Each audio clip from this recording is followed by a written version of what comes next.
Good evening, ladies and gentlemen. Welcome to this meeting of the Scrutiny Committee of Planning, Economic Growth and Net Zero. For those who don't know me, I am Councillor Neville Walker, Chairman of the Committee, and in Councillor Peacock, my Vice Chairman's absence, I'd like to propose that Gary Morse acts as Vice Chairman. Have I your approval of that, please? Agreed. Thank you.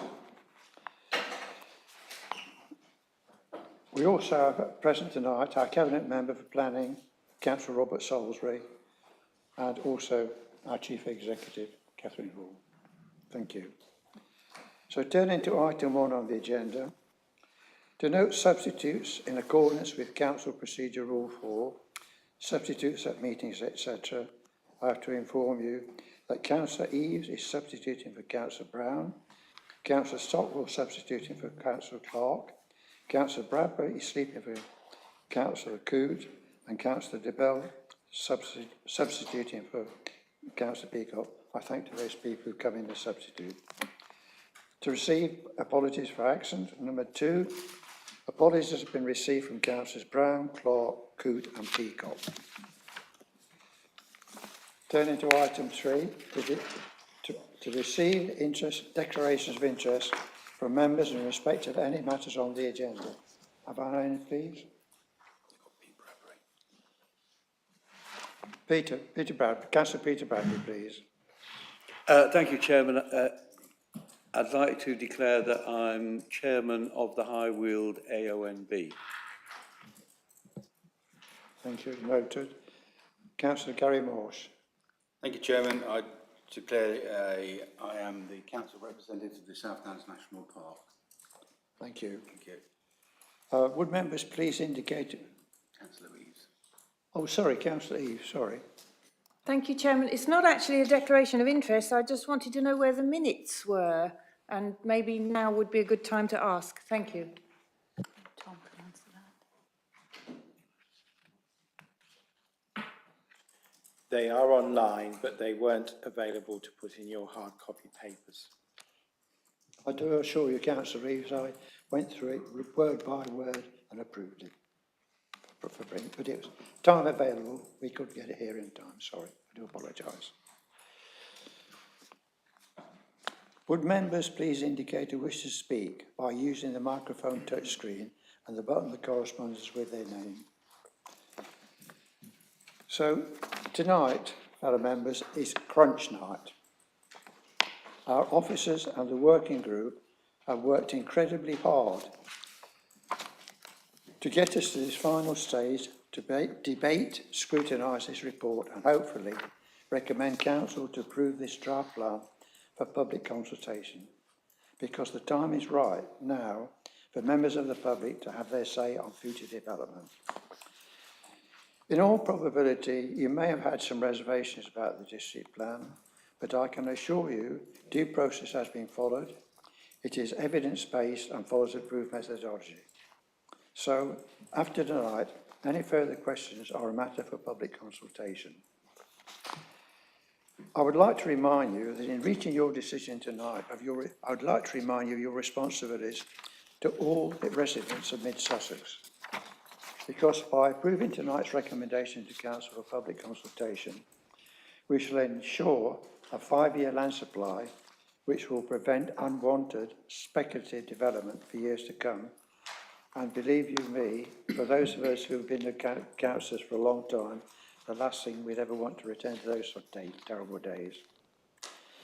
As I inform you in my email of the 14th of October, I will only consider new comments, observations on chapters and policies already considered at the last scrutiny meeting on the 5th of October. Tonight, I intend that we focus on the proposed housing policies and site allocations, as listed in my recent email, and the appendices which are attached to the report. These are Appendix 2, Sustainability Appraisal, Appendix 3, Habitats Regulations Assessment, Appendix 4, Community Involvement, Appendix 5, Equality Impact Plan. So now, enough from me. Over to Judy to do the presentation, please, Judy. Thank you. Yeah, okay, so I appreciate there's a lot of documentation in front of you, so I think it might be helpful if I start by trying to help you orientate yourselves and to remind us which numbers we will be referring to, because I appreciate there are numbers relating to the appendices and then there are numbers relating to the report pack. The numbers that relate to the report pack are those that are in the bottom right-hand corner, the little numbers. For the purposes of this evening, we'll be referencing the numbers in the middle of the page, the big numbers.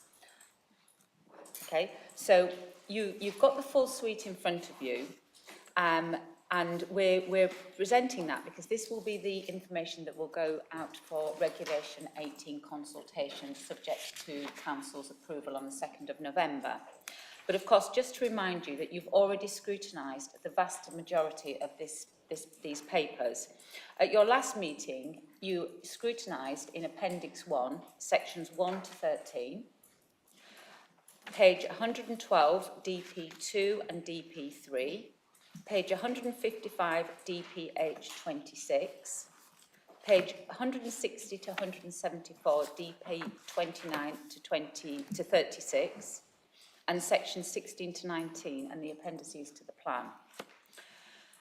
So these don't need to be reconsidered unless, of course, as the Chair has said, there are new comments or observations. So the focus of the meeting this evening is to focus on Appendix 1, sections 14, pages 102 to 107, which are the significant sites. Section 15, DPH1, which is on page 109 to page 111. DPH4, which is page 113 to 116, and then the site-specific housing allocation policies, DP5 through, DP5 to 25, which is pages 117 to 154. Then DPH 27 and 28, which is pages 158 to 159. Then importantly, we will turn our attention to Appendices 2, which is the sustainability appraisal, which is the blue document. Then we'll go to Appendix 3, which is the habitats regulation assessment, which is the green document. Appendix 4, which is the community involvement plan. And Appendix 5, which is the equality impacts assessment. So those are the specific requirements of scrutiny this evening. Turning to the report itself, you'll see that at paragraphs 10 to 26, we're outlining the housing requirement this council must address in allocating its sites. Paragraphs 43 to 49 outline the process that has been taken to identify these sites for allocation, importantly using an agreed methodology, which the working group worked through together with officers over the summer. Paragraphs 50 to 72, which sets out the sites that we are proposing to allocate to meet the need. And then paragraphs 77 to 80, which sets out the policies relating to meeting specialist housing needs. And then finally, at paragraph 83, we outline the next steps, which I've already said is subject to scrutiny this evening, will be to the council meeting on the 2nd of November, when the full suite of documents proposed for Regulation 18 will be considered by the council meeting. Thank you. Thank you, Chair. Thank you, Judy. May I invite Councillor Robert Salisbury, our Cabinet Member for Planning, to speak now, please. Thank you, Chairman, and thank you, Committee, for hearing me. I noticed that the Chairman said this is the final stage. I'm sorry to have to tell you it isn't. Because whilst this is the final stage of you approving the process and methodology that's been used, as you, those of you involved in plan making before will know, that following Regulation 18 and the officers working combining that in, it comes back to you. So you will be seeing the Regulation 18 comments and documents. So you're a long way from the final stage, I'm afraid. I'd just like to thank officers, actually, for the dedication to task that they've shown and for the professionalism with which they've taken on this. Because if you look at the quality of the documents in front of you, you can see how hard they have worked and how very accurate they have been in their assessments. And for the clarity and understanding they've given all of us in going through this process, and will continue to as we move through the planning process. But I'd also like to thank you, because it's been an enormous amount of time. It's a hugely complex task, and I don't think any of us watching it going on or being involved with it going on can underestimate that. And particularly for those members of this committee who took part in the workshops, 10.5 hours of quite rigorous work, working with the officers to see how the process had delivered through the methodology and the shield. I'm hoping the outcome tonight will be that you find your way to approve the process and recommend this to go to council. Because, of course, there was a mention there of the public. Well, the public and our residents are very important, but more important still are those other stakeholders. They're watching this very carefully. The education suppliers, the medical suppliers, those that provide our utilities and the rest of it. They need to know where we're going, because it's a long time in the planning, all of this. So those stakeholders are very important in building on the draft to show us how sound the plan is and to build a solid plan for the future for our residents. So I look forward to hearing your considerations tonight, and thank you, Chairman, for allowing me to speak. Thank you. Thank you. Gary, Councillor Gordon Morse, I believe you want to speak. Yes, thank you, Chairman. Can I echo what you said and the portfolio has said, in that I was chairing of the working group, and I'd like to thank the officers for the diligence that they gave us and guiding us. Can I assure the committee that the members of the working group looked at every policy, we debated every policy, we looked at every site, we debated every site. To be honest, we may not have agreed on every site, but we couldn't fault the methodology that got to this position. And the time is not to get rid of those sites that we don't particularly like at this time. It's to allow it to go to Regulation 18. So any comments that members and the members of the public wish to speak and make any comments on it, it goes to that stage. Because tonight is about how good the working group did to get us to this stage, and the whole committee, how we got to this stage from last committee. Thank you, Councillor Morse. Councillor Robert Eggleton, please. Yes, thank you, Chairman. I noticed that you didn't mention our being able to raise queries and questions and debate issues in the report itself, and I'm assuming it would be in order for us to raise questions on pages 3 to 19 of the report, because I do have some concerning the numbers. Sally, Judy, would you like to? Yes, of course. That's why I introduced those aspects of the report in my introduction. Yes, no problem. Right. Robert Eggleton again, please. In which case, if I can kick off, just to clarify the numbers, because one of the issues, of course, with plan making is that the numbers change over time. So in paragraph 73 on page 16 of the report, we have a housing requirement, Mid-Sussex housing need of 20,142.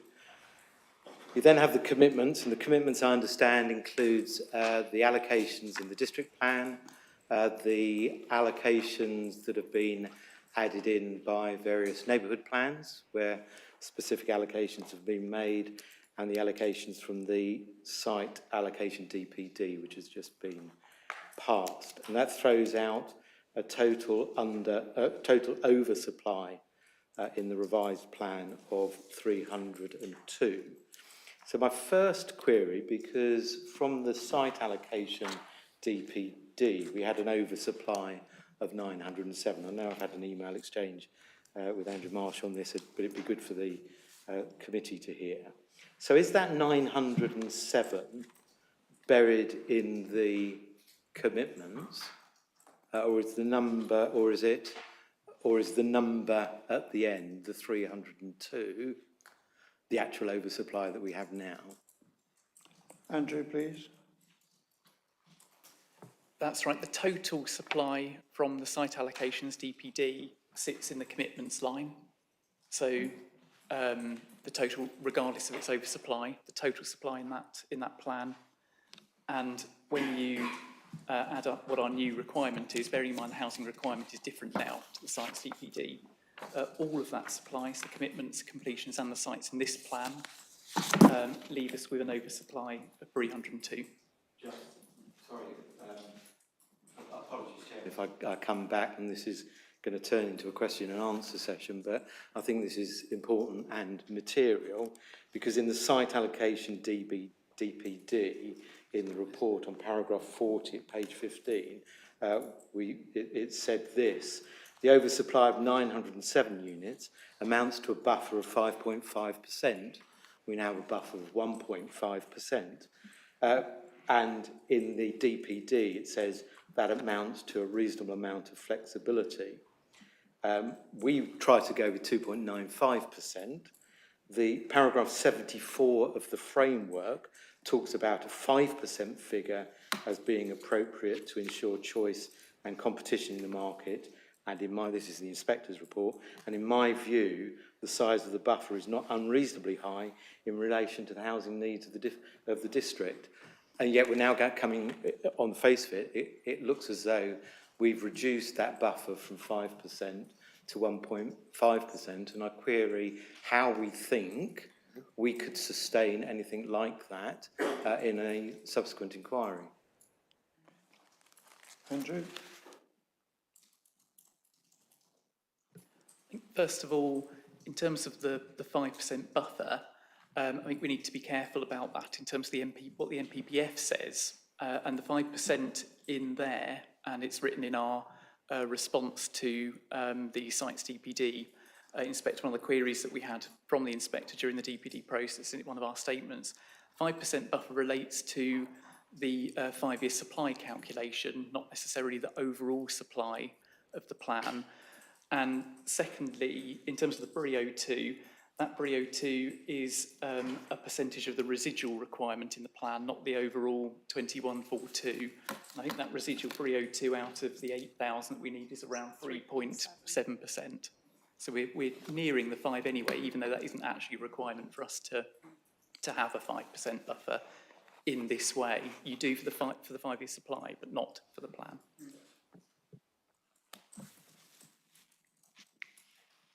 Happy with that, Councillor Green? I'll take it up, because otherwise we could be here all night. We If could. I could take it offline with you afterwards, that would be useful. Councillor Eaves, please. Thank you, Chairman.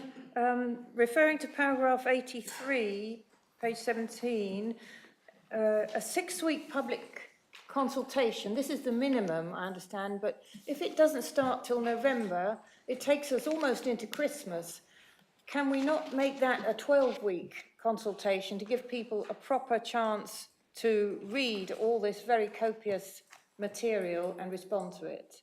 Thank you. Sally, please. I think if Oh, I sorry. take that, Chair, yes, we've had some correspondence regarding this matter. The 6 weeks isn't a minimum, it's the requirement. And this council has traditionally used the 6 weeks, and that has always enabled a very, very high return rate in terms of representations, particularly when you compare it to other councils in the area. So we found it to be very effective. I think the other thing I would make clear is that the community involvement plan, which is at Appendix 4, shows how we plan to engage over that 6-week period.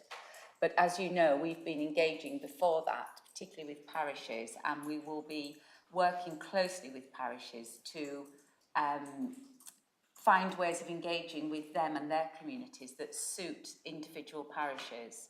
So it isn't a one-size-fits-all. So we believe that 6 weeks is adequate and appropriate, and it's always yielded a very, very high return rate. Thank you. Thank you, Judy. Right. Although we are not here to repeat what we scrutinised at the last meeting, Are there any new comments on those elements of the plan, please?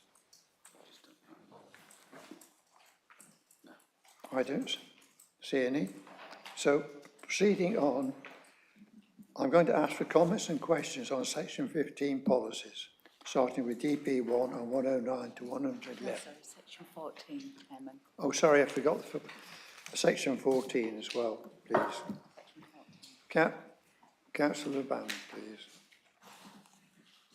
Chair, can I please repeat my request that the page numbers that are referred to are given when that information is given out to make it easier to follow, please? 102. Thank you. 102.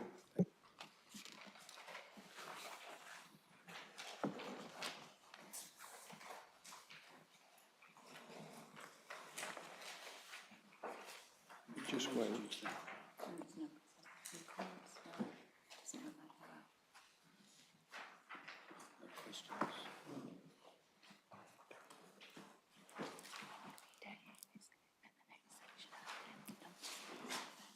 You want me to read that out? No. So there are no comments on this. We move now to this. Okay.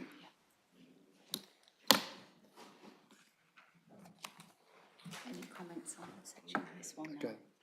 I don't seem to see any comments on that. May I ask if you any comments and questions on section 15, policies, which is on DP1 is 109 to 111, DP4 is 113 to 116.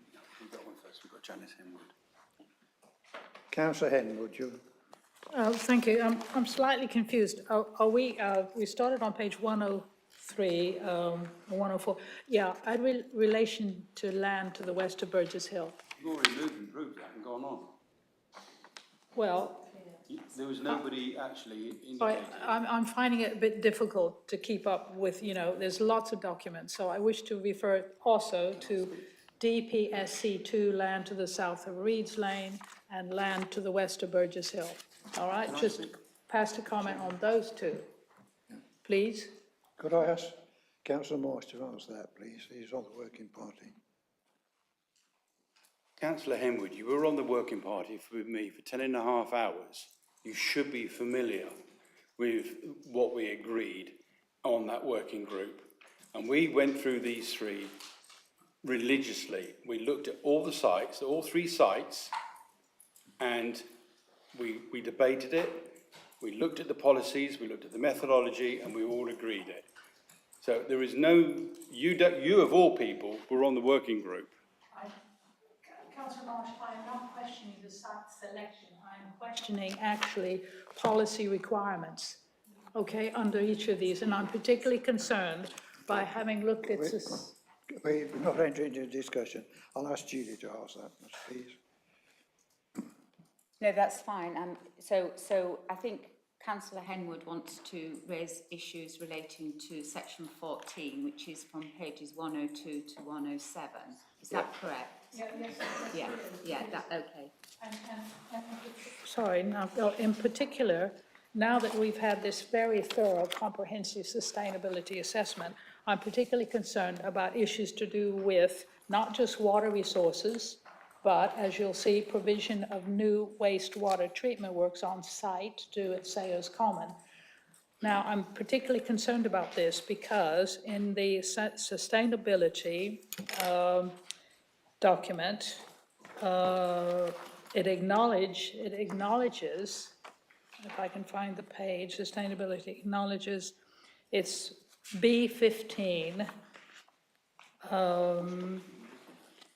It actually acknowledges, if I can find it, it acknowledges the position at Goddard's Green, which Councillor Marsh knows was frequently brought up about the water study cycle and wastewater provision.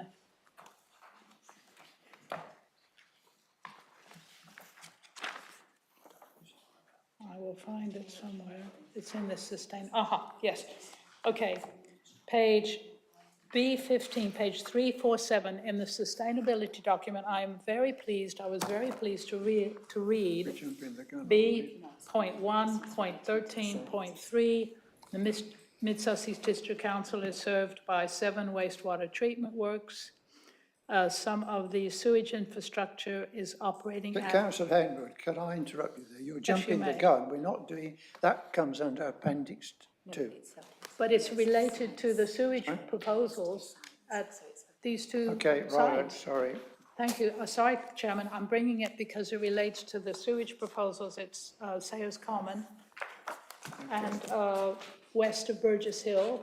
That's why I brought it in, Okay, sorry, I do Chairman. apologise. And it, particularly in this paragraph I'm reading, on page 347 in your big document, it absolutely says, in particular, Goddard's Green wastewater treatment works near Burgess Hill has been identified as having constraints with regards to capacity and odor. My concern, therefore, is the proposals to put in the proposal at Burgess Hill, which is proposal 1,400 west of Burgess Hill, and Sayers Common, which is 2,000. Have we got justification to say that there will be proper sewage treatment works for these very large developments? Thank you, Chairman. Sally, can I ask you to reply, please? Thank you very much, Councillor Henwood. It's a complex mix of documents which put together make all the evidence which we're relying on, and we accept it's a very complex issue. We have, I can reassure you, ongoing negotiation with the wastewater companies, so with Southern Water in terms of water supply and wastewater treatment. And one of the things that we've been saying is that our infrastructure delivery plan will set out the requirements for each site. And I don't know whether you'd had an opportunity to look at the infrastructure delivery plan. It's sitting on the suite of documents as part of the evidence base. But it very clearly says that developments should connect to the sewage system, and we will ensure that they arrive at that. I think what we could do, and what we have done in all the policies, is make clear the infrastructure required for each of the significant sites. And if it would be helpful, we would be happy to add a bullet point saying the wastewater connection must be there as part of this. And that would then, I think, give our communities the comfort that you're looking for. But just so I can reassure you, we do have those ongoing discussions with the wastewater treatment companies, but we could make it possibly clearer in the policy. Thank you. Could I just come back and say, when these applications come before a planning committee, I would appreciate if there were comments, consultations definitive from Southern Water and Southeast Water to say they can meet their obligations. Thank you. Councillor Anne Eves. Thank you, Chair. I'm a bit confused about page 107, Crabbit Park. On the vision statement, they say they're going to provide 10% biodiversity net gain, and yet we have clearly said 20% because it's a significant site. So have they misunderstood or overlooked our request? And there don't seem to be any renewables in the vision statement either. Thank you. Andrew, please. Thank you, Chairman. Yeah, the vision statement is something that is iterative. It's something that they will expand on throughout the process. We have ongoing discussions with the site promoter there. The original vision statement was prepared before our biodiversity net gain 20% on significant sites policy. So if that's our policy, that's what they will be asked to accord with when an application comes in due course. And in those ongoing discussions with them, they'll be looking at that vision statement and ensuring that that's policy compliant. Thank you, Andrew. Councillor Richard Bates, please. Thank you, Mr. Chairman. I'm supporting what Councillor Henwood has said. I'm concerned because I heard on the radio just this morning about the sewage issues. And one of the points was being made that the pipe work is not big enough. And we're just adding and adding to it. So I think we can't just tick boxes and somebody says, that's all okay, we're going to deal with the sewage. I think we need some more firm evidence that what we're loading the systems with will take the the sewerage in question and not just take it for granted it will be dealt with. So I think we need to have a real understanding and reporting on the capacity of our systems more regular. Judy, could you answer that for me, please? Yeah, I think there's a couple of things that we need to be clear about. The first is that we always consult with the statutory providers, so that's Southern Water. So they will be given an opportunity to comment on these, and of course they can also participate in Regulation 18. And clearly, if they were to flag capacity issues, then we would need to take that very seriously. But if there are requirements to improve any system, whether it be water, electricity, roads, then the infrastructure delivery plan, which is a really important part of this suite of documents, will make that an ask, so that we will expect the developer to deliver that infrastructure in order to enable the development to come forward. And if they can't get that infrastructure delivered, then clearly that would be a red flag for an allocation. So it's really important that we make sure that we line all of the requirements up. And of course, the Regulation 18 consultation is to flush those issues out. Thank you, Judy. Tom, I believe you've got some words of wisdom for us, please. My mics were up. It's just there is a legal obligation on these water companies to provide, to meet the needs. But that said, of course, we're relying on them putting the investment in. But they are legally obliged, so someone, no doubt, will challenge them at some stage. So we're still on this. Okay. We're going to move to that in a minute. We've still got questions on section 40. Councillor Clive-Laban, please. Thank you, Chair. This is a very easy question, actually. Kind of dovetails on Councillor Eves' question regarding the significant sites. Is there a hurdle, a number, which we jump over to make a site significant? It's clearly over 350. Is it 1,000? Is it 1,500? And the reason for that is that in the future, when, shall we say, larger sites come forward, we'll know, or shall we have some expectation as councillors, or councillors, whoever is sitting in harness, will have some expectation of what the biodiversity goals, etc., should be, depending upon the size of the site, perhaps. Thank you. Andrew, please. Thank you. Our definition of the various sizes of sites is set out in the site selection methodology, and we say 1,000 plus is significant. That's our definition, but it's where we, in our experience, have seen the point where on-site infrastructure such as education, health, open space, it's normally provided. That's the sort of level where that starts. Thank you. Councillor Eggleston, please. Yes, thank you, Chairman. Two points. One concerning policy requirements. We never, not that I wish anybody ill, but we never seem to include in policy requirements the provision of burial grounds, and we're adding a total of 20,000 new dwellings, and I'm sure not everybody who's going to live in these houses have discovered the secret of eternal life. So I would request that somewhere in our policy requirements we do ensure that whatever we call it, that we're making adequate provision for burial grounds. The other observation, of course, is that back in January, the land at Crabbett Park was originally designated as meeting the unmet need for Crawley. And of course, Crawley local plan and the Horsham local plan are currently paused whilst they work out whether they've got any water or not.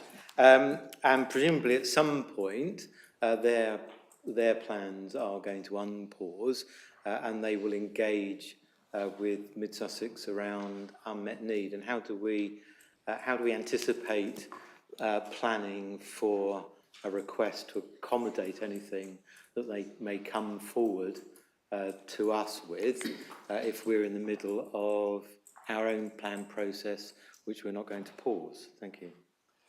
Judy, would you take this, please? I'll start on the last point first, if I may.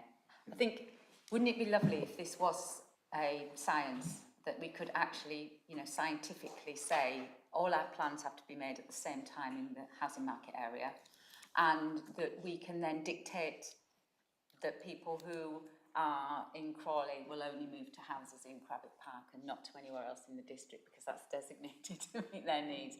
But as you well know, we don't have that level of control. So in truth, we have very little control over where people decide they want to live, in fact none.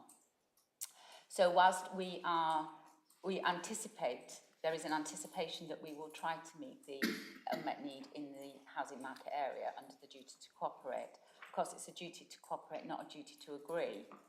And if we're not able to demonstrate that we can meet significant amounts of unmet need from elsewhere, then we have to make that case as part of our evidence base. And we believe that in bringing this plan forward for Regulation 18, that we're making that very case. If I could just come back. I mean, that's reassuring. So if I read that correctly, we're saying that if we're ahead of the game, that effectively we think we can close that door. I appreciate your other point, that we can't tell people where they live, but if you've got the headroom, then clearly the headroom creates the capacity if you have to meet an unmet need. But that's what you're saying, that if we can get a plan agreed, then it may be too late for Crawley and Horsham to come to us. Thank you. If only it were that simple. And unfortunately it isn't, because we're all at different stages of our plan making. So Crawley and Horsham are about to go to Regulation 19 consultation, which is the next stage and the stage before examination. They were delayed in that because of the water neutrality issues, which they're working through, and they are hoping to get to Regulation 19 at the beginning of next year. So what we have to do is we have to work as three councils in our housing market area to come to an agreement. And we generally do that through a statement of common ground, which we'll be working through with them, where we actually agree what we can and can't achieve, not just on the house unmet need actually, but on other matters as well. But of course, it isn't as easy as that even, because even if you have a statement of common ground agreed between yourselves and you're all happy with it, it doesn't mean that the developers won't argue that we should be trying to meet more unmet need, and they will even point to evidence that they've got that says that we can. And that's where you start to get new sites introduced in the examination, which has happened to us before in the district plan examination. And so we don't even have control over that bit. The other thing that we mustn't forget either is that on the coast there is huge amounts of unmet need, 30,000. So whilst we're not in the housing market area, developers will encourage the inspector to suggest that we should be meeting some of the unmet need from the coast as well. And so it will be our job in that examination situation to provide the evidence that refutes that and defends the position that we're taking. But of course, it's always going to be an examination, and there'll always be the need for us to supply evidence and make our case. Doesn't mean that we're always successful, unfortunately. Thank you, Judy. Very comprehensive. Councillor Henwood. Thank you, Chairman. Referring to the sustainability document again, because it's very comprehensive, explaining things, and yet again we got on page 347 in the document, B.1.13, residents in mid-Sussex use approximately 181 litres of water a day. That doesn't say how many residents, it could be 5 people using a total. But I'm bemused because in our water policies, we say 110 litres per day per person. But I noticed on page 116 in the policy, general principles for housing allocations, we are now, the very last page, the very last bullet point says we now expect to meet a maximum water consumption standard of 85 litres per person per day. So I'm bemused about how our own war policy, DP 42, says 110. Now we're saying in strategic developments, it's down to 85, and I'm wondering, I know we have magic machines that flush quickly and all that kind of stuff, but thank you. If you could explain that to me, please. Sally, would you take this, please?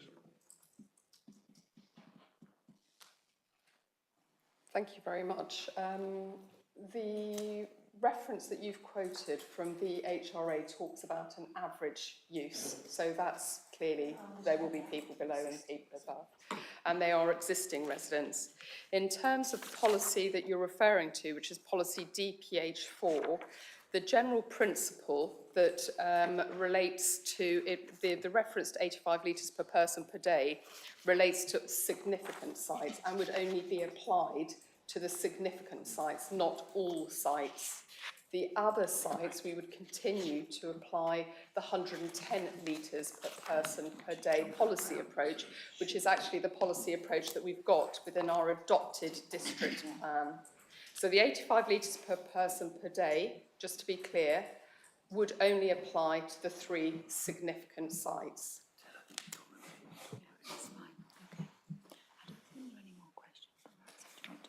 Are there any more questions, please?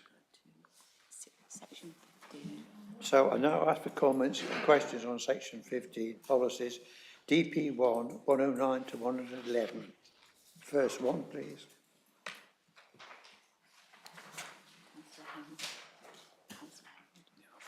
Councillor Henwood.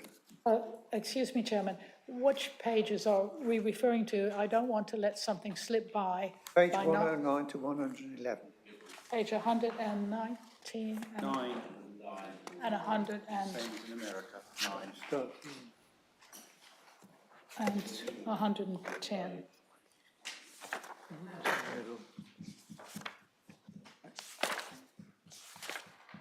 Thank you very much. Up to 110. Councillor Gary Marsh. Thank you, Chairman. Yeah, sorry about that.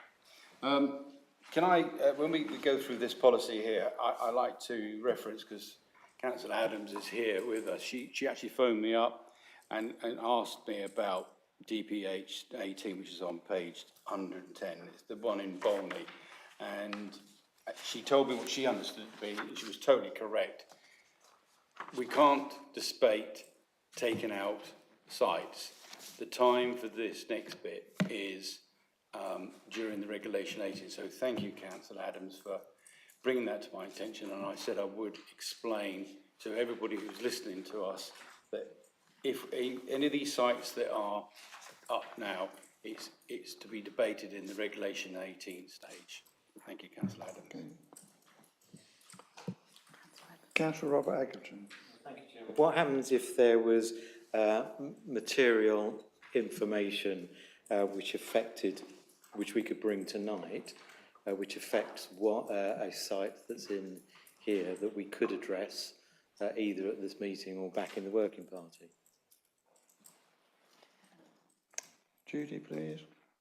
I think I'd have to say it would depend, and I think it would be disappointing to find something that was so material at this late stage in the process, given the working group have already considered the sites.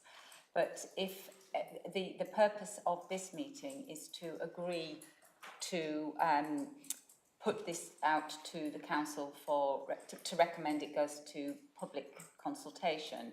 So I would suggest that the information should be given as a formal representation to the plan so that it can be properly and formally considered alongside any other representations that we might receive on that particular site. Happy with that? No. Oh. Do you have some information? Yes, well, I mean, we'll get to it. So I don't know whether you want to take the sites in order, but it's the Burgess Hill Station site. Councillor Henwood again, please. I think I'm following up on a bit what Councillor Eggleston is saying. Further on, when we consider in about 5 pages the Burgess Hill Station, I'm being being on the working, shall I I continue or think wait? again, you're jumping the gun. Okay, I will not jump the gun. So next we're going to DP. So we now move on to DP4, which is on pages 113 to 116.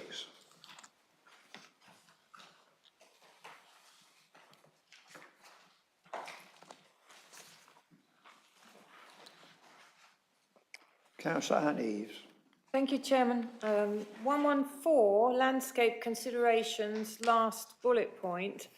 I'm dismayed to see that there could be development within 5 metres of any trees, because why would you want to build that close to trees? So often we see new developments too close to a tree, and then the person who's moved in says, oh, I don't like acorns, can you take this oak tree down? So I'd like that to be much further away, like 10 metres. 5 metres is nothing. Sally, please. That's, we can take it back and look at it again, but that's a standard measure for the submission of the arboricultural impact assessment and method statements. It's what we use in development management. So I'm content with it, but we will take it back and look at it again. Thank you, Sally. Councillor Clive LeBand. Thank you, Chairman. Actually, I'll come directly. I've got 2 questions now. I've had one back to Sally's answer. Is that 5 metres from the actual exterior trunk of the tree or the root protection zone? Because I must admit, I tend to lean towards Councillor Eves in terms of protecting. If we've got a large oak tree, I'd rather see at least a 10-metre buffer rather than 5. And it should be at least perhaps tree dependent and it's assessed independently by an arboriculturalist. And my second observation really was on page 115 regarding the net gain of biodiversity for the significant sites. I'm very pleased to see that kind of, shall we say, developed upon. Thank you. Sally, please. We will propose amended wording for council to make it clearer. Thank you. Thank you. Right. Where are we now? DP? So DP4 we've just done, so we're now going on to DP5, Right, yes. DP25. Yes, DP5 to DP25, which are pages 117 to 154.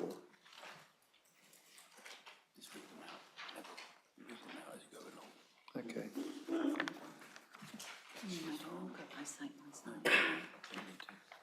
Questions already.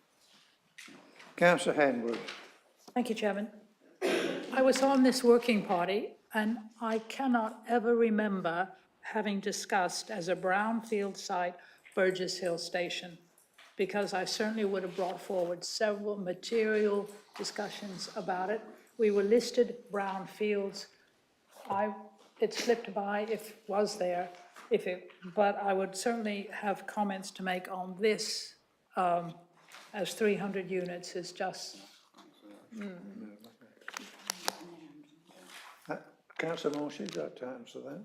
I can categorically say that site was discussed. Now, whether you were paying attention, that's Okay. not my fault. And 300 units on the And site? it was, that Okay. site was discussed. I will stand corrected. I think the problem was no map was given, so I would now have to question this situation. Thank you. Councillor Moore. Sorry, Andrew Marsh, please. Thank you. No relation, Chairman.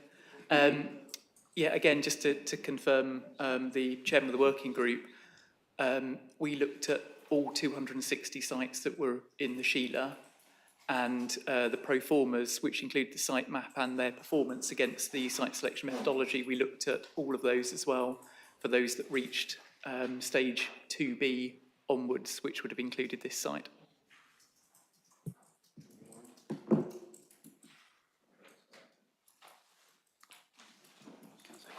Councillor Eccleston, please. Yes, thank you, Chairman. So just firstly on DPH 5, Bachelor's Farm, in the policy requirements, I mean, it's implicit, but if we could expand the final point to add, including the rural setting of Bachelor's Farm Nature Reserve, just so that we're clear that any development should not just respond to the countryside going down to Sussex, but also to the reserve itself. Then on DPH 7, Burgess Hill Station, Burgess Hill.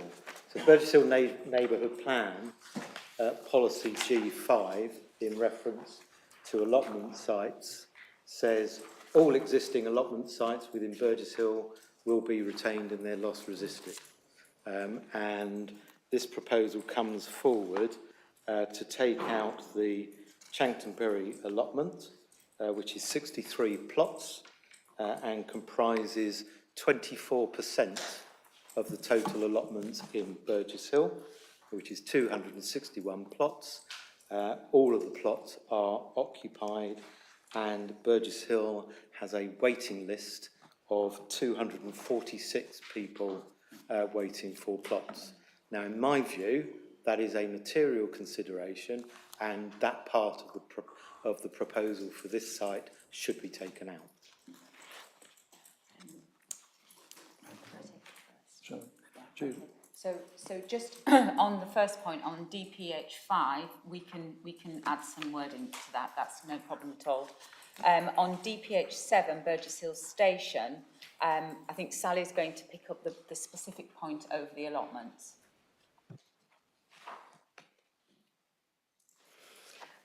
Thank you very much. The red line boundary does, as you say, include the allotments, but you'll notice that in the policy provision we make clear, so it's the penultimate point of the policy provision, that there will be a detailed assessment of allotment need, and that the development should ensure suitable re-provision, or the promoter should ensure suitable re-provision of allotment space and or justification for any reduction. So it's implicit in the part of the allocation that there will be further study in terms of supply and demand, and if there's need for re-provision, it will be made. Can I come back, Chairman? Yes, sir. I think I've demonstrated the demand. We've got there's a waiting list in Burgess Hill, which is almost equivalent to the number of plots that we've got. So the demand is clearly there. If we're committed to 20-minute neighbourhoods, walking, right, that should apply to existing mature settlements just as much as it applies to new settlements. You show me, within that part of Burgess Hill, any area of land where you can re-provision allotments for residents.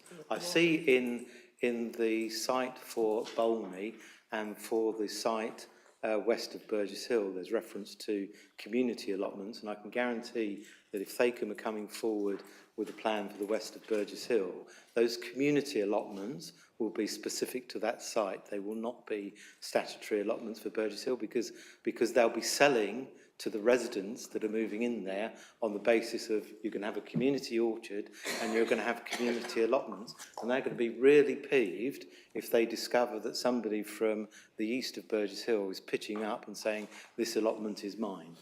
So I really do urge this scrutiny committee tonight to accept that this part of the allocation is flawed and should be removed. We've got 150 units in the neighbourhood plan already, but the extra 150, I cannot see any case on the basis of the neighbourhood plan and the demand for allotments in Burgess Hill that this is anywhere sustainable. So why go through this exercise when it's quite clear what the result should be?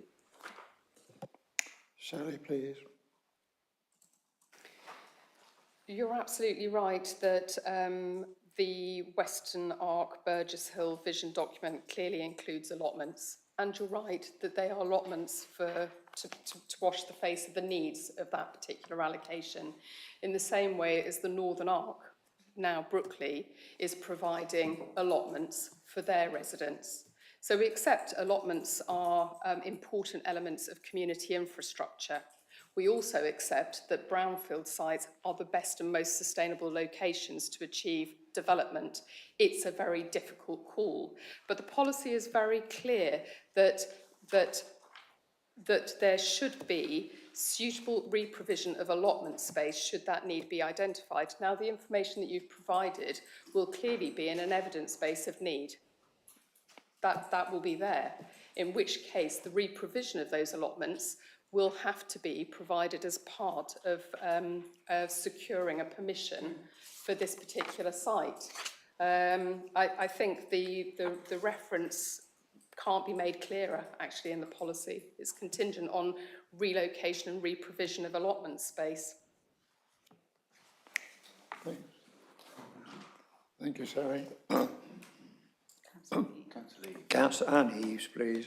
Thank you very much, Chair. On the same point, I would like to adduce NPPF 92C, enabling and supporting healthy lifestyles, mentions allotments, very important for healthy lifestyles. And there's no point in putting allotments too far away. There is nowhere else to put allotments, as Councillor Eggleston has said. And my question would be, is there any provision in the revised district plan about allotments? Is there anything in there about allotments at all? Thank you.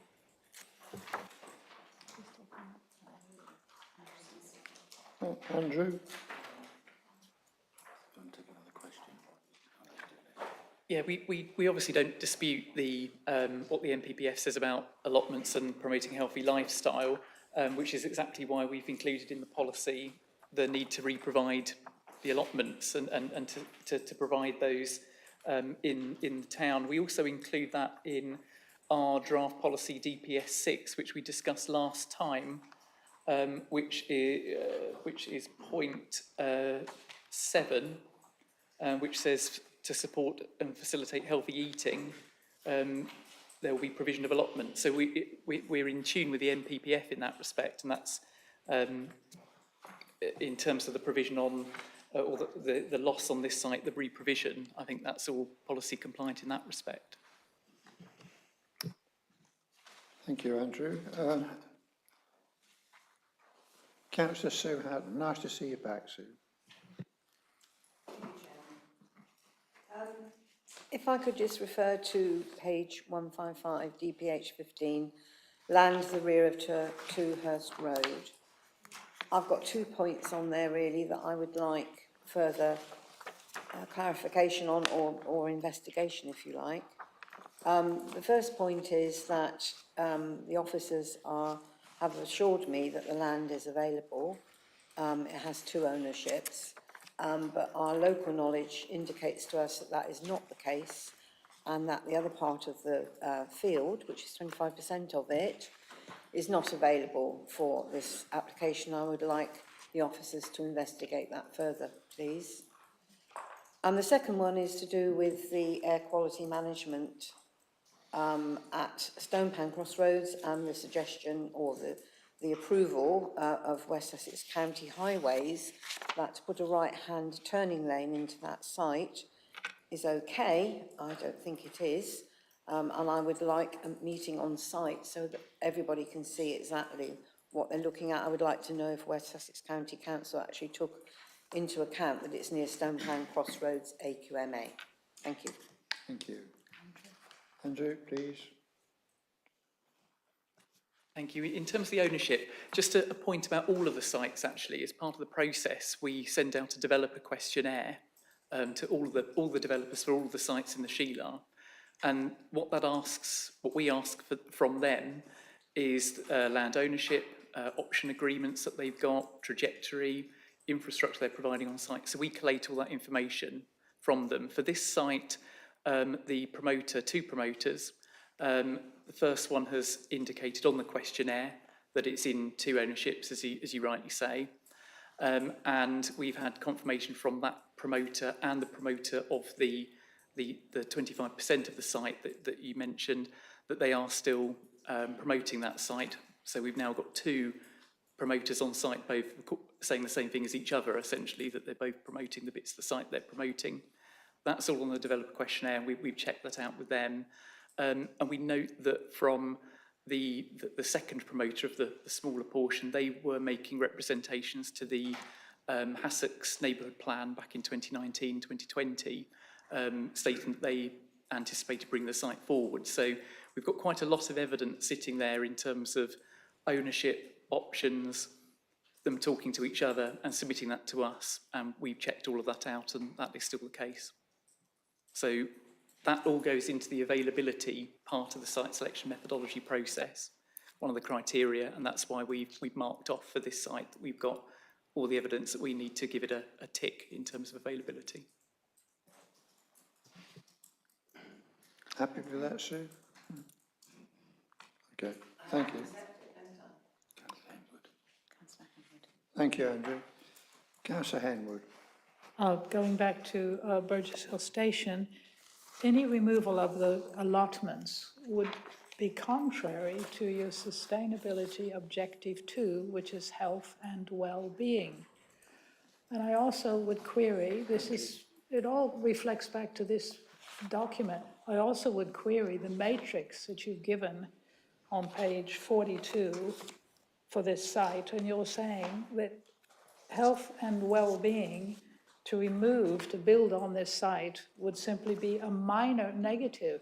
These are open space green lungs, and for health and well-being of our community, just to stress that this also would be contrary to your sustainability policy objective 2. Thank you. Thank you, Chairman. Sally, please. The policy DPH7 makes absolutely clear that there must be re-provision of the allotments. So it's not as if we are actually reducing overall allotment provision within Burgess Hill, because the development of this site, the delivery of this site is contingent on the re-provision of those allotments. Thank you, Sally. Councillor Clive-Laban, please. Thank you, Chair. Change of site and focus, not necessarily good. Both DPH9 and DPH10, I can give you the page numbers, hold on a second. Page 124, and then 126, 125, 26, 27. Both of these parcels of land are contiguous to each other. They're both owned by the same farmer with a successful track record and precedent of converting farmland into housing. These two sites, I think, should be considered a single combined unit, which will be added to another 250 homes provided by Lewis on their side of the border if these sites get developed. The ward members in Mid-Sussex agree and support that position, and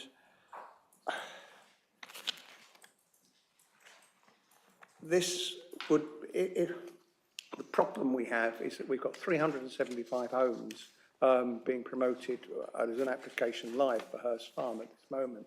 You add in 75 units for this, that makes 450, plus another 250. All of a sudden, you've got 700 homes being landed like a small planet on the southern side of Haywards Heath. I would like it minuted that there is substantial kind of discomfort from ward members and certainly myself on the inclusion of these two sites. However, that doesn't stop me supporting the wider aspirations of this meeting to support the recommendation that all of these things are brought forward under section 18 for full public consultation. But the discomfort from councillors or local councillors at Mid-Sussex is evident. And I will, and just for the record, I will reserve my right to reconsider those concerns when, after the public consultation results come in and any further information that comes from officers or colleagues in this room. DPH 11, which is obviously the next one, which is the land east of Ford Hill, commonly known as commonly known as Sugworth Farm. That's borders on the area of outstanding natural beauty. It's habited by wildlife, walkers, etc. for years, and it provides an essential green buffer to Haywards Heath. And it risks coalescence with the Pennon Farm, Pennon Green development across the road. All of a sudden, Haywards Heath is spreading north, south, west and east. It's just too much. I'm sure you won't get anywhere near Balcombe. Yeah, well, it's heading in that direction, Councillor Marsh. Thank you for that. And it's interesting to note that, well, I don't think this particular site should be included. And I'm referencing the figure that Sally often mentions, that 96% of mid-Sussex is undevelopable land because it's green. And this, I don't think this site should be in here. Judy, will you take this one, please? It's rather long. Thank you.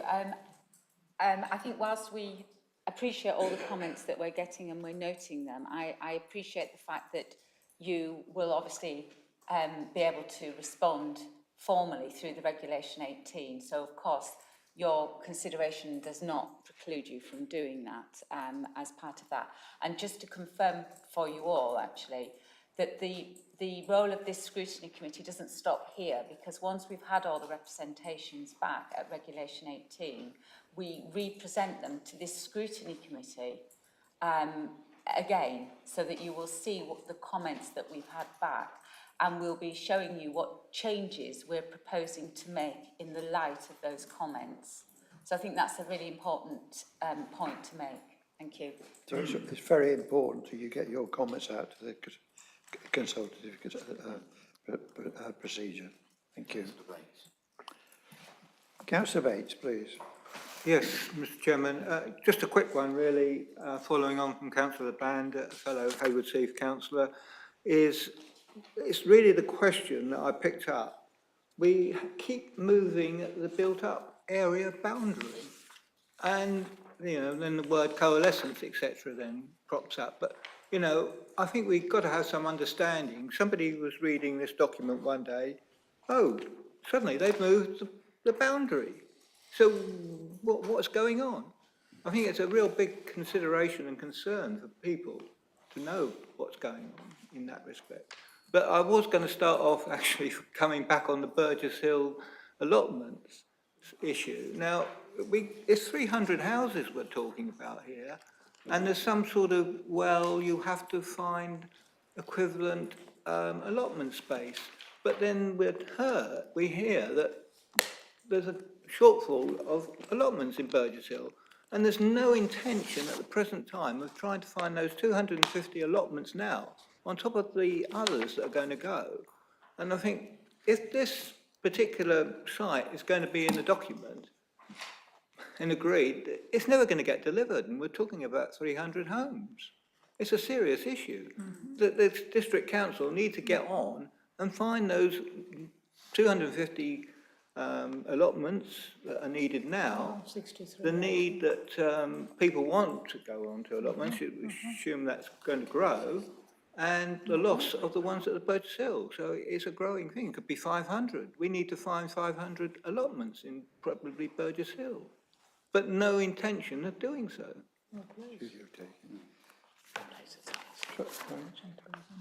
Judy, or Yeah, but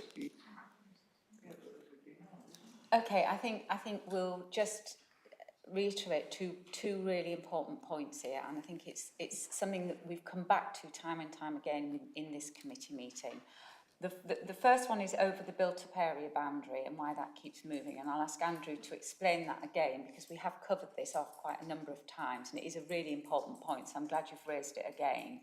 On the second point about the allotments, just to be absolutely clear, we're at Regulation 18. This is a very early stage of this plan making, really early. And what we're doing here is we're saying we've had sites promoted that we've put through our methodology. The working group's gone through that methodology with us. They were members of this committee. And in applying that, we have said that these are the best sites that we think should be proposed for allocation at this early stage. And what we're doing is we're going to the public and other stakeholders and the communities to ask for their views and comments in relation to this. And what we seek to do in the policy requirements is to safeguard the things that are really crucial. So the crucial point about the Burgess Hill station is, number one, it's brownfield. This plan has an aspiration in its spatial strategy to make the best use of brownfield to avoid greenfield development. And so when we're looking at bringing forward brownfield, we're looking at placemaking and place shaping. So we want to master plan the very best development that we can get. Now, brownfield site is notoriously difficult to bring forward, and it will be expensive and it will be challenging, and you can bet your bottom dollar it won't be viable in accordance with the developer. And so they will want to max out as much as they can, A, on the space that's available to them to develop, and B, on the density, because that's how they will make it viable. And as a planning authority, we have to support that aspiration, and we go to the public and we say, this is an aspiration, and we've sought to put some safeguards around that aspiration, and in this case, it's a safeguard around the allotments. Now, if the allotments can't be re-provided, then we will ask the promoter to redraw the red line, and the allotments wouldn't be included. Now, you're quite right, it might be that means that the developer isn't interested or that the site isn't viable and it's therefore not deliverable, in which case it comes out. Because if the promoter isn't promoting it anymore, or we don't think it's deliverable, then we can't carry on with that site. But what that does mean is we have to find a site elsewhere.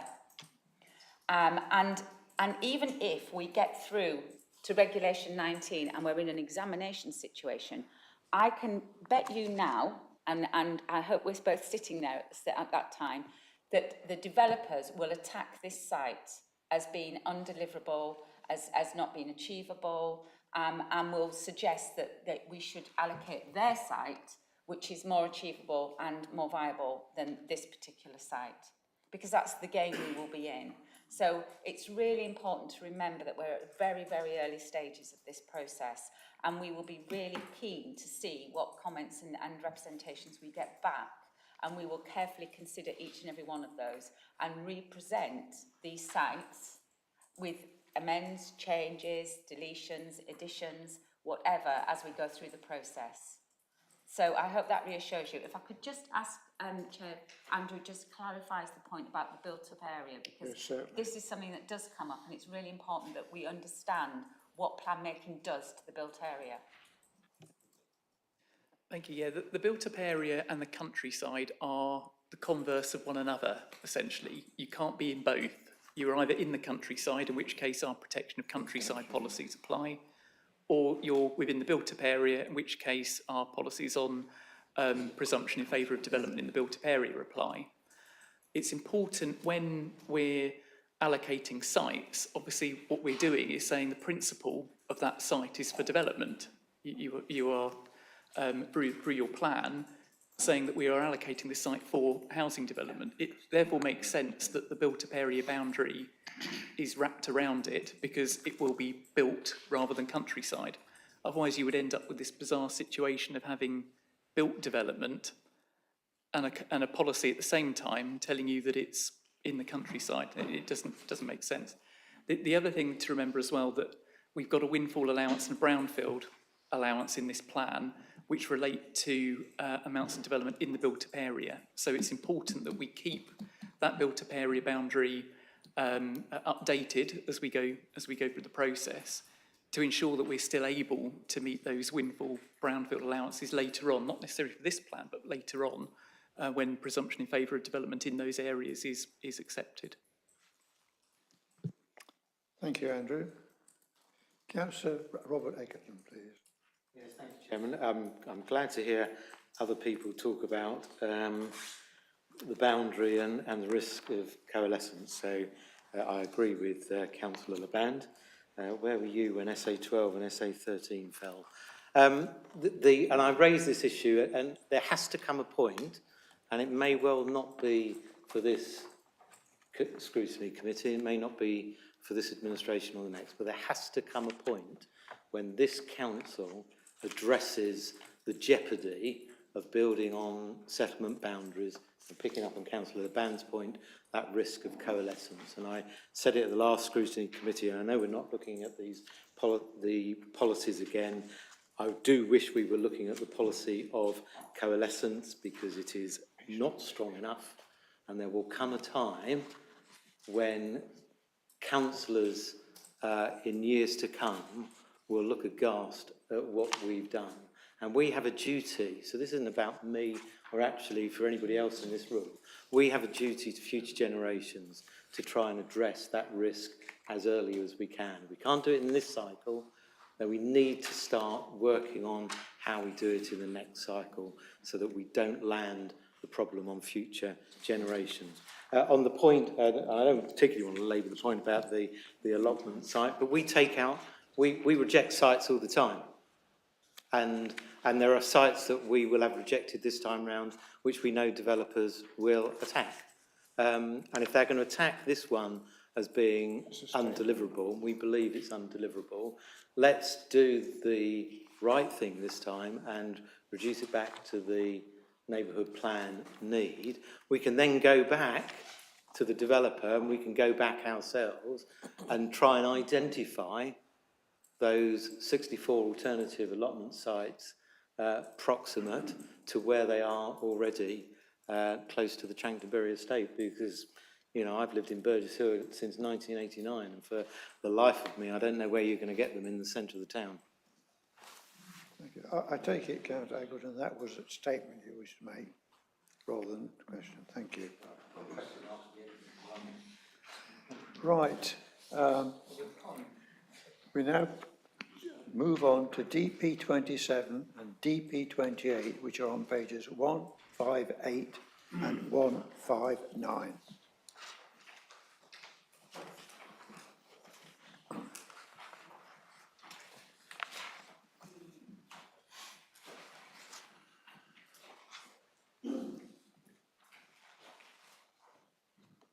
Councillor Sue Hatton.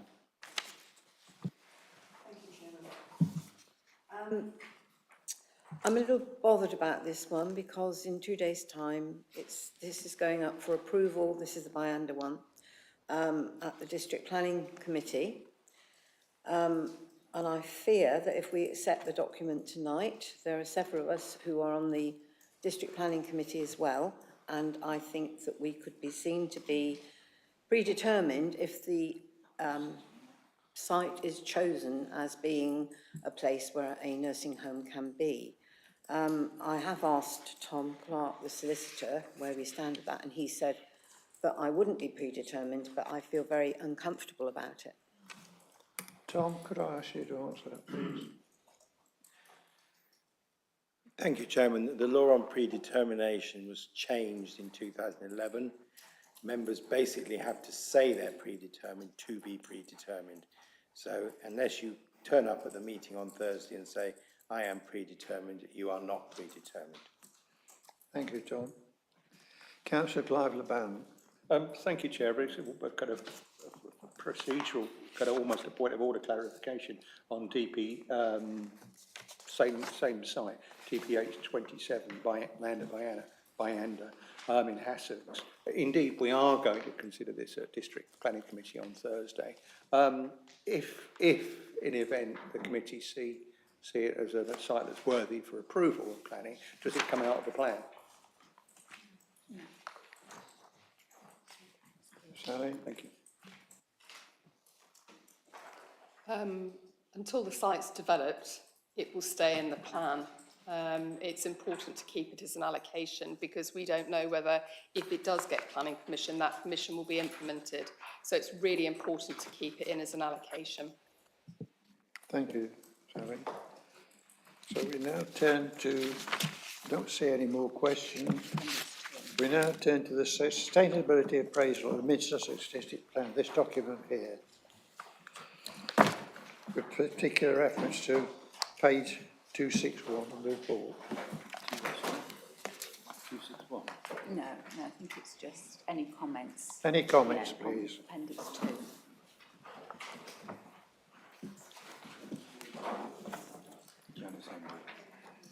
Councillor Janice Henwood.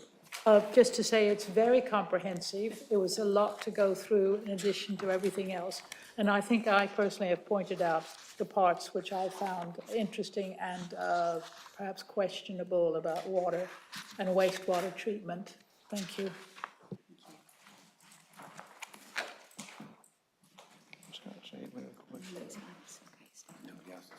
Okay. Clive de Band. Thank you, Chairman. Page, well, it's C26, it's 377 on the bottom right-hand corner. No, actually it's not. It's appendix, I'm jumping the gun because I'm actually going to appendix, appendix C, I think, so forget that, I'll come back to you later. I'm not going to. If I can help there, Chair. I think just if I can just help, it is relevant to talk about that here because we're dealing with the whole of this appendix here, which is the blue paper, so that's perfectly fine.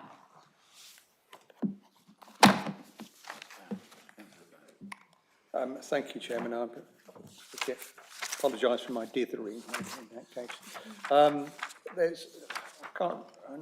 struggling to actually find the page, but there's a list of effectively the sites that didn't are still on the Sheila, and I'm trying to think where they start, but they go, or exactly which page they were on. But is there a ranking or a forced ranking applied to any of those sites within this document, so that we can see essentially which order they might come forward in if, shall we say, stuff overflows from our existing plan, the draft plan, which ones are likely to slot in and in which order? Thank you. Andrew, please. Thank you, Chairman. Yeah, the site selection, is it 309? The site selection process takes you through a number of stages. The last one is the one that we call stage 3, which is the reasonable alternative stage. We are legally obliged in the sustainability appraisal to appraise all reasonable alternatives. So there are more sites appraised in here than we're proposing for allocation, for example. The sustainability appraisal doesn't rank sites because, although it's tempting to do so, adding up all the pluses and minuses, it doesn't rank sites because there are a number of objectives in here, and ranking would mean that you are applying different weight to the different objectives. You'd have to, it's a professional judgment. So what the SA does is sets out its appraisal, and the key thing for us is that sites that are saying that are unsustainable overall would be ones that we wouldn't be proposing for development. But the sustainability appraisal is only one part of that whole picture. The SA, site selection criteria, the other information that's come into us from developer questionnaires, the transport modelling, all sorts of things, all feed into how we select sites. So the SA will never essentially rank the best ones and then which ones come next, the B list, as it were, because all of that is assessed using all of the evidence base that we've got in front of us. Thank you, Andrew. Right. I don't see any more questions. We now move on to Appendix 3, which is Habitats Regulations Assessment of the Mid-Sussex District Plan Review. Page 521 of the report pack.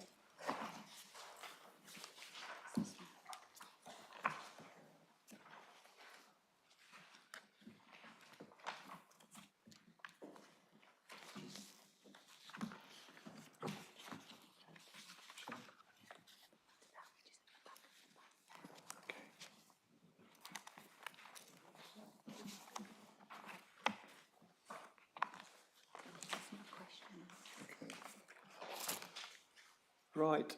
I will ask the comments and questions again on page 647 of the Habitats Regulation Assessment. It's appendix 4. Appendix 4, yes. Still on Appendix 4, I should have said. Community involvement.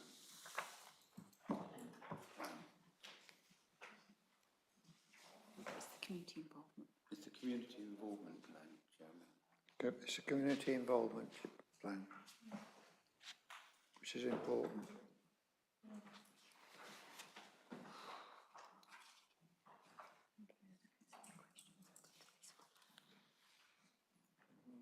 I don't see any questions, so we now turn to Appendix 5, Quality Impact Assessment, page 653 of the report pack.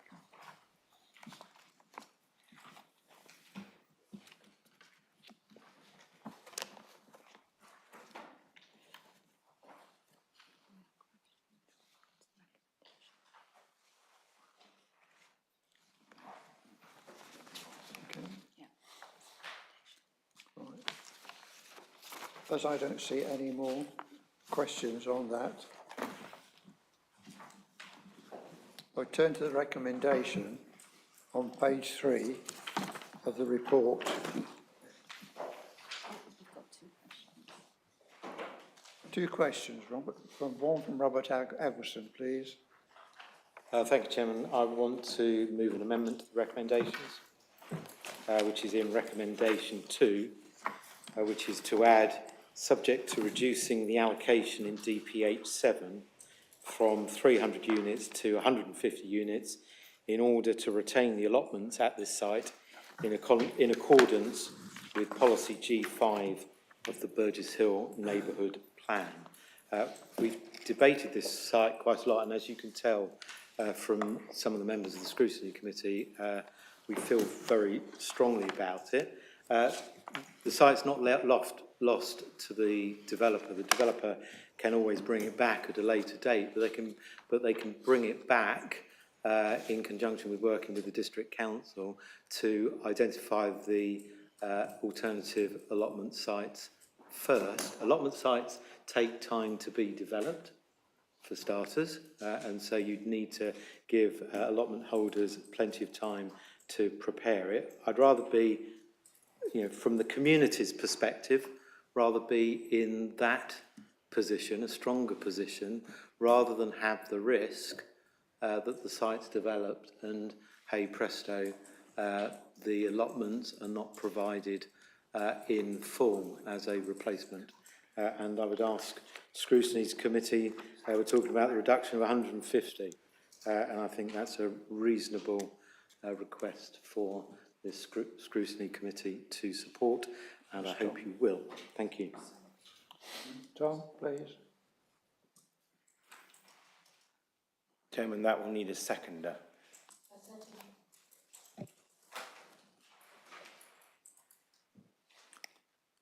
Anyone else wish to speak on the motion?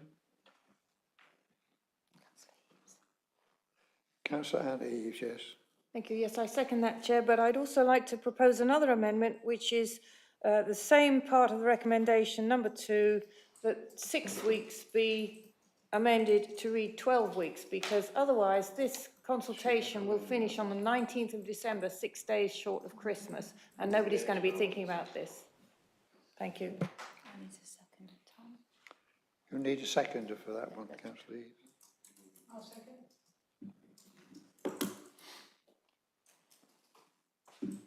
Right, Tom. Unless Councillor Eggleston is willing to accept that into his motion, then it's a separate motion and we need to take them separately. Can you remind me the legal position on consultation? It's 6 weeks So we would be doing something. above what's required, yes. I'd like to take it as a separate. Okay. Councillor Gary Miles. Thank you, Chairman. Can I speak against the first motion and the second motion, clearly Councillor Eggleston has not listened to the experienced officers that we've got in the room who've said that unless reprovision can happen, then it won't go ahead. It can't be more explicit than that. And secondly, the 6 weeks, which was asked at the beginning, it is the normal period that we do 6 weeks. It does seem that the Councillor Eves is trying to kick it down the line, and this is the last thing we need to do as a district, because again, I do take note that she did vote against the DPD and the district plan at full council. Clearly, she doesn't want us to have a district plan. So therefore, I cannot support the first and I can't support the second motion. Thank you, Chairman. Councillor Peter Bradbury.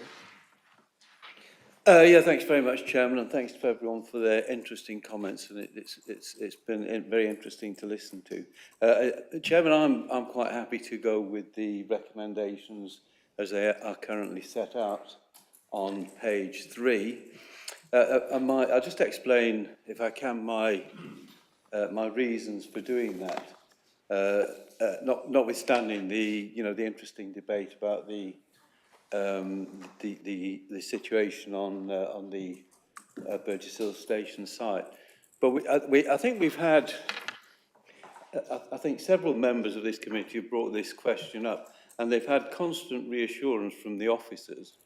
And it does seem very straightforward to me that this site can't go ahead without the adequate provisioning of allotments that's been discussed. And I can't understand. We're not actually giving planning permission for this tonight. We're just agreeing, unless I've misunderstood, we're just agreeing for this to go to the next stage of consultation, are we not? So it seems to me perfectly reasonable for that consultation to go ahead when those factors can be taken into account. So that seems perfectly straightforward to me. And as regards the matter of the 12 weeks, we've heard from officers, including the legal officer, that 6 weeks is the statutory and standard period, and I can't understand why people think that's inadequate. And if I may, I mean, Chairman, as you will know, I've been on many councils for a long time. Probably not as many as you, of course, but I've been around quite a long time nonetheless. And whenever there's a consultation period, so there's always a suggestion that it's going to be interfered by holidays, Christmas, Easter, school vacations, whatever. That's just the nature of the calendar. There's always something doing. So it does seem to me this is very straightforward. I'm very happy to support the recommendations on page 3, and I'm afraid I can't support either of the proposed amendments. Thank you, Chairman. Thank you. Councillor Janice Enwood. Well, I think two aspects. It has been known for officers to change their mind. This is why I would like to support Councillor Eggleston's recommendation, so that we have more security personally about these allotments. And second, how many times has an important consultation occurred almost up to Christmas? Yes, traditionally, maybe in the past, I don't know, because I haven't been involved in this before, but this is a particular period of the year for consultation. So I therefore am supporting Councillor Eves' recommendation. Thank you. Councillor Clive LeBound.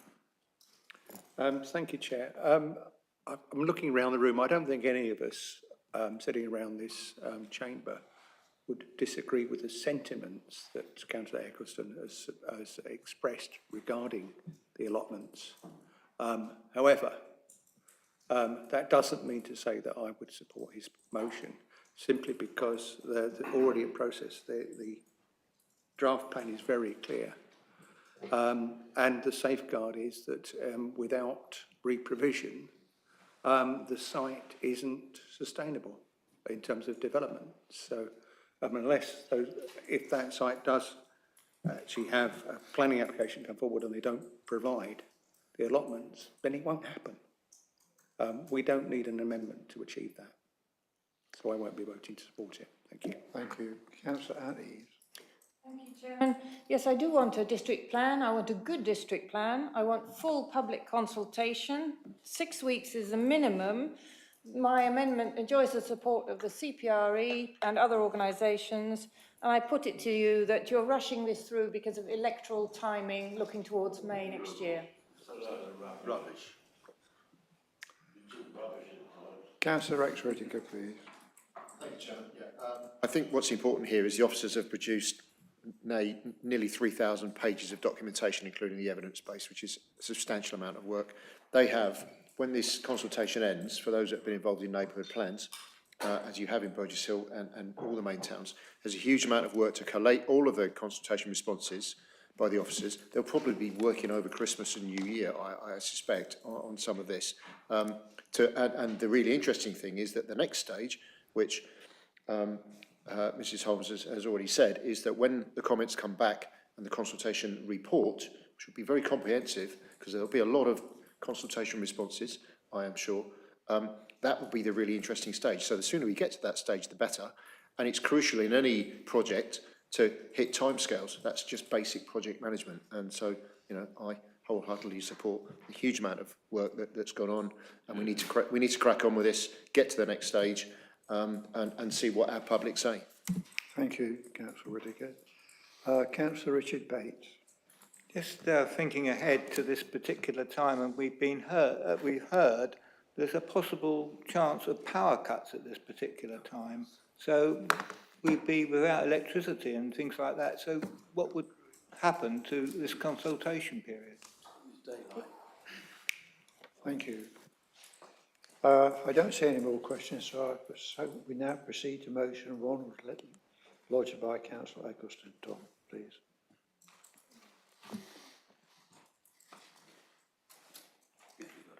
Yes, Chairman. So we've got Councillor Eggleston's motion, which is the recommendation in the papers, but reduce DPH7 to 150 units in broad terms. So members need to vote on that. Can we just clarify, if it's green, we support his recommendation, And if it's red, we don't? Yeah. Just vote green. In your dreams.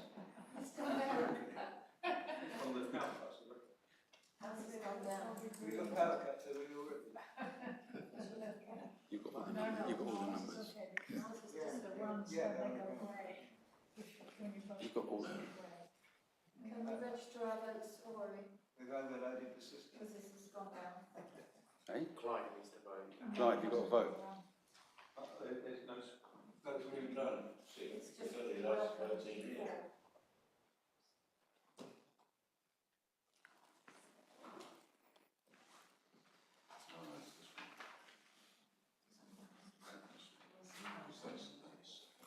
You've got more people here than we've got.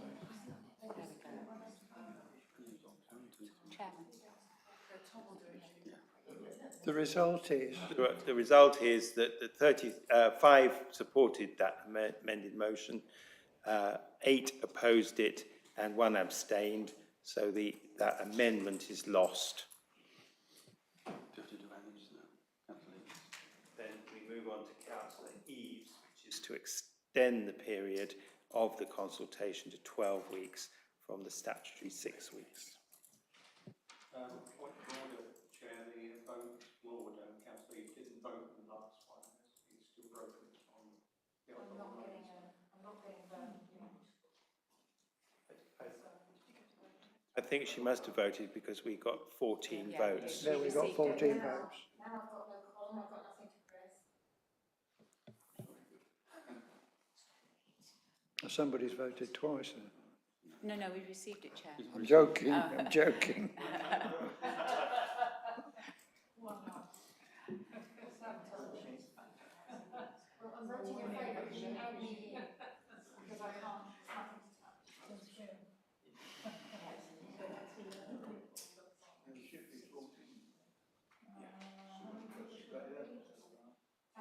How many? We've got 12. Chairman, You've got to vote. Sorry, I thought I had voted. That's 14. Tom, please. Once again, that's 5 in favour of the amendment, 9 against and no abstentions this time, so that is lost as well. So, Chairman, you need someone to move the motion in the papers, which I think Councillor Bradbury has indicated he's willing to do.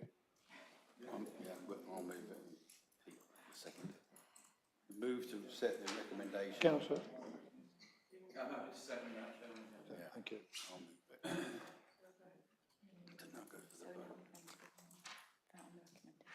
Green this time.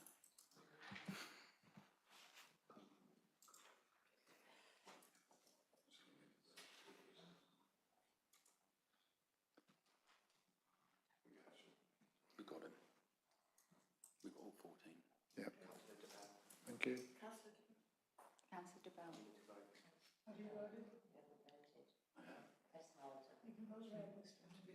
Give it a thumb. Chairman, that's 10 in favour, 3 against and 1 abstention, so that motion is carried. Ahead to council.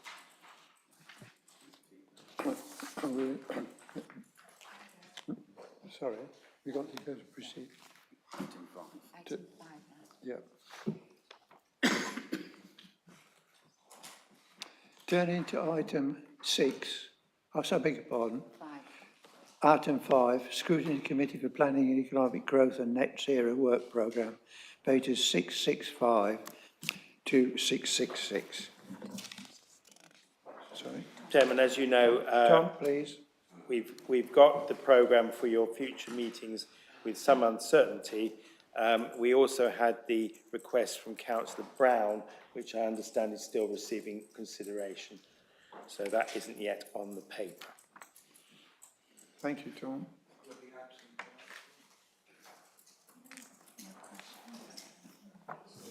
I don't see any more questions.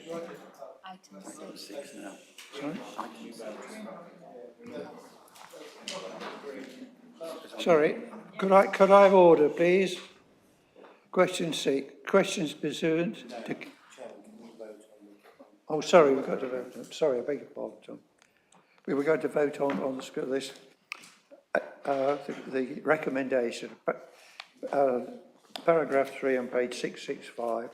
The committee are recommended to note the committee's work programme as set out in paragraph 5 of this report. 1 meeting.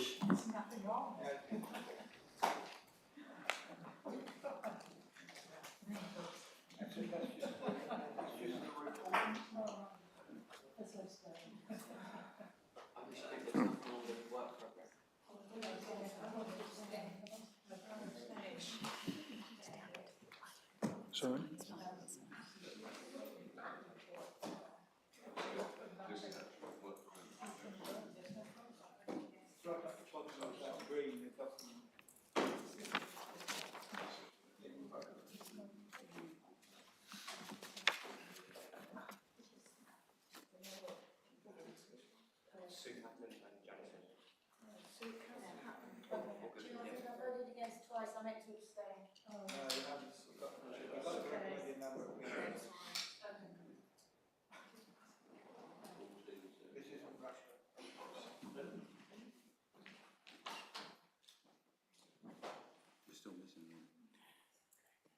So we've got 11 saying yes and 3 abstentions, so that's approved, Chairman.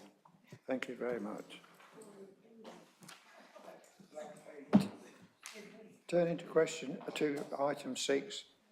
Question pursuant to Council Procedure Rule 10.2, due notice of which has been given, I have none. But before I close this meeting, I think you probably all realise that our legal guru, Tom, who has sat by my side for more years than I would care to remember, this will be his last meeting. Over the years, I've been exceedingly grateful for his experience getting me out of a mess, putting me right, and gradually turning me into a reasonable councillor, I hope. So, Tom, for that, thank you. On a personal note, we're going to miss you. We wish you every success in whatever you choose to do in the future.